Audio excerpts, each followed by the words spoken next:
भारत में हर साल 3 करोड़ से ज्यादा लोग एक सपने के पीछे भागते हैं। वो सपना कोई बिजनेस एम्पायर का नहीं है, वो सपना कोई स्टार्टअप का नहीं है, वो सपना सिर्फ एक सरकारी नौकरी का है। सोचो एक बार 2022 में रेलवे के 35,000 पोस्ट के लिए 1 करोड़ 25 लाख एप्लीकेशन आई हुई। मतलब एक कुर्सी के पीछे 357 लोग, और ये लोग पढ़े लिखे हैं, इंजीनियर्स हैं, एमबीए होल्डर्स हैं, पीएचडी वाले हैं। फिर भी वो एक सरकारी चपरासी की नौकरी के लिए लाइन में खड़े हैं। आखिर ऐसा क्या है इस सरकारी नौकरी में? क्या है वो चीज जो एक इंसान की पूरी जिंदगी बदल देती है? आज हम उस राज को पूरी तरह समझेंगे, क्योंकि ये सिर्फ एक नौकरी की कहानी नहीं है, ये एक पूरे देश की सोच की कहानी है। ये सोच आई कहां से? बात करते हैं आज से 200 साल पहले की। जब अंग्रेजों ने भारत पर राज किया तो उन्होंने एक चीज बहुत समझदारी से की। उन्होंने एक ऐसी व्यवस्था बनाई जिसमें सरकारी ऑफिसर सबसे ज्यादा पावरफुल होता था। आईसीएस, इंडियन सिविल सर्विस, वो ऑफिसर्स जो डिस्ट्रिक्ट में भगवान से कम नहीं माने जाते थे। वो फैसला करते थे कौन जिएगा, कौन मरेगा, किसे जमीन मिलेगी, किसे टैक्स लगेगा। उनकी गाड़ी आती थी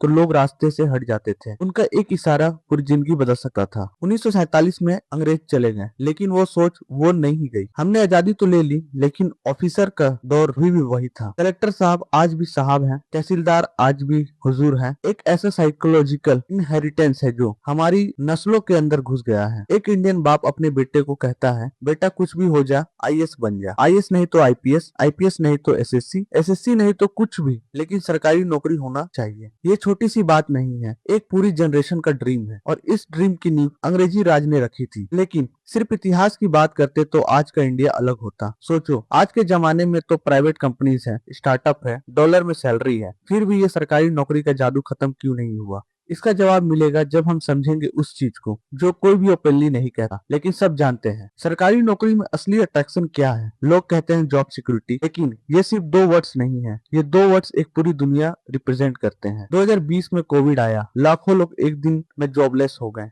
आईटी में थे, कंपनीज ने टर्मिनेट कर दिया, घर भेज दिया। मार्केटिंग में थे, बजट कट्स हो गए, बाय बाय। लेकिन सरकारी बाबू, वो कोविड में भी घर बैठा था, सैलरी आ रही थी। ये सिर्फ एक एग्जांपल नहीं है। 2008 का फाइनेंशियल क्रैश, 2016 का डिमोनेटाइजेशन, 2020 का कोविड, हर क्राइसिस में प्राइवेट सेक्टर हिला, सरकारी सेक्टर हिला भी नहीं। इसलिए जब एक बाप अपने बेटे को सरकारी नौकरी की तरफ पुश करता है तो वो जॉब नहीं दे रहा, वो एक कवच दे रहा है, जिंदगी के स्ट्रगल से एक प्रोटेक्शन। एक ऐसा वर्ड पेंशन जो प्राइवेट सेक्टर में अब एग्जिस्ट नहीं करता। प्राइवेट में क्या होता है? एनपीएस है, पीएफ है, म्यूचुअल फंड करो, एसआईपी करो, खुद अपना रिटायरमेंट बनाओ। लेकिन सरकारी जॉब में रिटायर होने के बाद भी सैलरी आती है हर महीने जब तक सांस है। सोचना एक बात, एक इंसान 60 साल की उम्र में रिटायर होता है, और अगर वो 85 साल तक जीता है, 50 साल तक उसे बिना काम किए पैसे मिलते हैं। 25 साल, ये पेंशन नहीं है, ये एक सुपर पावर है। और इसका फायदा सिर्फ उस इंसान को नहीं होता, उसकी बीवी को भी मिलती है पेंशन उसके जाने के बाद।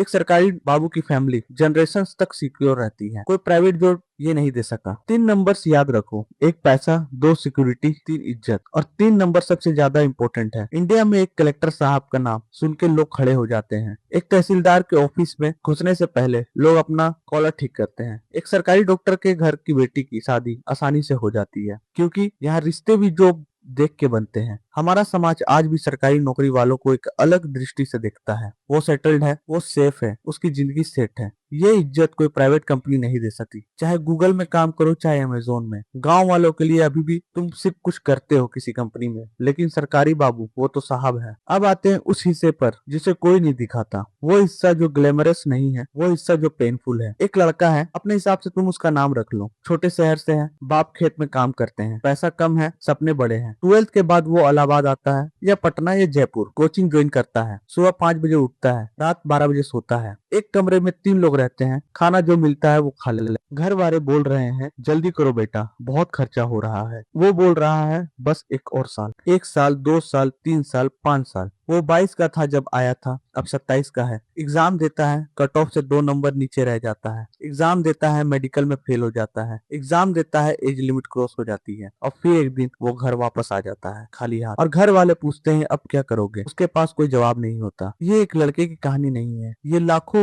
लड़कों की कहानी है। यूपीएससी के डेटा के हिसाब से हर साल सिर्फ 1000 से 1200 लोग आईएएस, आईपीएस, आईएफएस बनते हैं, और अप्लाई करते हैं 10 लाख से ज्यादा। मतलब सक्सेस रेट 0.1% से भी कम, ये लॉटरी से भी मुश्किल है। फिर भी लोग क्यों जाते हैं, क्यों नहीं छोड़ देते? क्योंकि छोड़ना मतलब हार मानना, और हार मानना मतलब घर वालों की नजरों में गिर जाना, मतलब वो लड़की से शादी नहीं होगी जो पसंद है, मतलब वो रिस्पेक्ट नहीं मिलेगी जो बाप को मिलती थी। इसलिए वो लड़ने से ज्यादा गिरने से डरता है। ये सिस्टम इंसान को अंदर से तोड़ देता है, लेकिन वो टूटा हुआ इंसान फिर भी एग्जाम देता है, क्योंकि उसके पास कोई दूसरा रास्ता नजर नहीं आता। अब बात करते हैं उस चीज की जिसे ऑफिशियली कोई नहीं कहता, लेकिन अनऑफिशियली सब जानते हैं। 2024 में नीट का पेपर लीक हुआ। 24 लाख स्टूडेंट्स ने एग्जाम दिया था। उनमें से कितनों के सपने उस एक रात में टूट गए, कोई नहीं जानता। और ये पहली बार नहीं हुआ था। यूपी पुलिस भर्ती 2024 लीक, हायर टीचर भर्ती leak, railway group D regulatories. एक पैटर्न है, जहाँ बड़ी भर्ती होती है वहाँ कोई ना कोई स्कैंडल जरूर आता है। सोचो उस लड़के के बारे में जो 3 साल से पढ़ रहा था, जिसने अपनी नींद कुर्बान की थी, जिसने घर वालों से पैसे मांगने थे फीस के लिए, और उस रात किसी ने पैसा देकर पेपर खरीद लिया, और वो पेपर उस लड़के की मेहनत से ज्यादा पावरफुल निकला। ये सिर्फ एक एग्जाम का मामला नहीं है, ये एक पूरी व्यवस्था के सड़े होने की कहानी है। अब और एक चीज, रिजर्वेशन। ये टॉपिक इंडिया में सबसे ज्यादा कंट्रोवर्शियल है, तो मैं सीधा फैक्ट्स पे आता हूँ। कॉन्स्टिट्यूशन के आर्टिकल 16 के हिसाब से सरकारी नौकरियों में SC ST OBC को रिजर्वेशन मिलता है। SC 15%, ST 7.5%, OBC 27%। मतलब जनरल कैटेगरी के लिए सिर्फ 50.5% सीट्स। एक जनरल कैटेगरी का स्टूडेंट कहता है मेरिट होते हुए भी नौकरी नहीं मिली। एक रिजर्व कैटेगरी का स्टूडेंट कहता है अगर रिजर्वेशन नहीं होता तो हमें कहीं मौका नहीं मिलता। दोनों सही है अपनी जगह, क्योंकि ये प्रॉब्लम इतनी सिंपल नहीं है जितनी सोशल मीडिया पे दिखती है। रिजर्वेशन एक सोल्यूशन था उन लोगों के लिए जो सदियों से पिछड़े रहे, लेकिन क्या वो सोल्यूशन आज भी उतना ही इफेक्टिव है? क्या पॉलिटिकल पार्टीज ने उसे वोट बैंक पॉलिटिक्स में बदल दिया? ये सवाल आज भी उलझे हुए हैं, और इनके जवाब तो पॉलिटिशियंस के पास भी नहीं है, सिर्फ वादे हैं। एक चीज और बताता हूँ जो बहुत कम लोग जानते हैं। सरकारी नौकरी सिर्फ नौकरी नहीं होती, वो एक एक्सेस कार्ड होती है। एक IAS ऑफिसर की पोस्टिंग होती है एक डिस्ट्रिक्ट में। वो डिसाइड करता है कौन सा कॉन्ट्रैक्टर काम करेगा, कौन सा टेंडर पास होगा, कौन की जमीन एक्वायर होगी, कौन सी फाइल आगे जाएगी, कौन सी दराज में बंद रहेगी। ये पावर कोई प्राइवेट जॉब नहीं देती, और इसलिए कई लोग सरकारी नौकरी चाहते हैं, सिर्फ नौकरी के लिए नहीं, बल्कि उस पावर के लिए जो उसके साथ आती है। और यही वो राज है जो कोई ओपनली नहीं कहता। अब एक सीधा सवाल, क्या सरकारी नौकरी सच में इतनी अच्छी है जितनी दिखती है? और क्या प्राइवेट सेक्टर सच में इतना बुरा है? एक IAS ऑफिसर की स्टार्टिंग सैलरी कितनी होती है? लगभग 56,000 रुपए पर मंथ बेसिक पे। HRA DA अलाउंसेस मिला के कुछ ज्यादा हो सकती है। लेकिन एक IT इंजीनियर जो TCS का या इन्फोसिस ज्वाइन करता है, वो पहले साल में ही 4 से 6 लाख का पैकेज ले जाता है, और अगर वो अच्छा करे तो 5 साल में 15 से 20 लाख भी पॉसिबल है। तो नंबर्स के हिसाब से प्राइवेट जॉब बेटर है। फिर भी लोग IAS की तरफ क्यों जाते हैं? क्योंकि पैसा का हिसाब सिर्फ सैलरी से नहीं होता। एक IAS ऑफिसर को गवर्नमेंट बंगलो मिलता है फ्री, गाड़ी मिलती है फ्री, मेडिकल फैसिलिटीज मिलती है फ्री, बिजली पानी फोन सब फ्री। ये सब ऐड करो तो एक्चुअल पैकेज बहुत ज्यादा हो जाता है। और फिर वो चीज जो ऐड नहीं होती किस कैलकुलेटर में, वो इज्जत, वो साहब का टैग। कोई अमेजोन इंजीनियर कलेक्टर साहब जैसी एंट्री नहीं करता किसी रूम में। लेकिन प्राइवेट सेक्टर का भी एक सच है, वहाँ इनोवेशन है, ग्रोथ है, कंपटीशन है। जो लोग 30 साल की उम्र में करोड़पति बने हैं, वो मोस्टली प्राइवेट सेक्टर या बिजनेस से बने हैं। सरकारी नौकरी एक कंफर्टेबल लाइफ देती है, प्राइवेट सेक्टर एक एक्स्ट्राऑर्डिनरी लाइफ देने का चांस देती है। डिफरेंस यही है, कंफर्टेबल लाइफ गारंटेड है, एक्स्ट्राऑर्डिनरी लाइफ गारंटेड नहीं है। और रिस्क लेने की हिम्मत हर किसी में नहीं होती। अब आते हैं आज के इंडिया में। कुछ चीजें बदल रही हैं। एक जनरेशन आ रही है जो डिफरेंटली सोचती है।